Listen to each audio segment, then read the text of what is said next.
آپ صلی اللہ علیہ وآلہ وسلم نے فرمایا، آسانیاں کرو اور سختی نہ کرو، اور خوش کرو اور نفرت نہ دلاؤ۔ صحیح بخاری حدیث نمبر 69۔ عبداللہ ابن مسعود ہر جمعرات کے دن لوگوں کو واعظ سنایا کرتے تھے۔ ایک آدمی نے ان سے کہا، اے ابو عبد الرحمن، میں چاہتا ہوں کہ تم ہمیں ہر روز واعظ سنایا کرو۔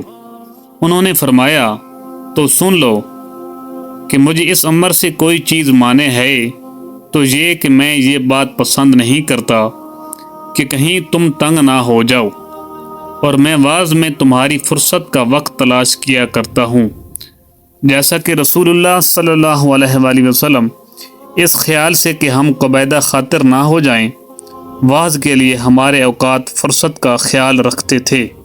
صحیح بخاری حدیث نمبر 70۔ رسول اللہ صلی اللہ علیہ وآلہ وسلم نے فرمایا، جس شخص کے ساتھ اللہ تعالیٰ بھلائی کا ارادہ کرے اسے دین کی سمجھ عنایت فرما دیتا ہے، اور میں تو ماز تقسیم کرنے والا ہوں، دینے والا تو اللہ ہی ہے، اور یہ امت ہمیشہ اللہ کے حکم پر قائم رہے گی، اور جو شخص ان کی مخالفت کرے گا انہیں نقصان نہیں پہنچا سکے گا، یہاں تک کہ اللہ کا حکم قیامت آ جائے اور یہ عالم فنا ہو جائے۔ صحیح بخاری حدیث نمبر 71۔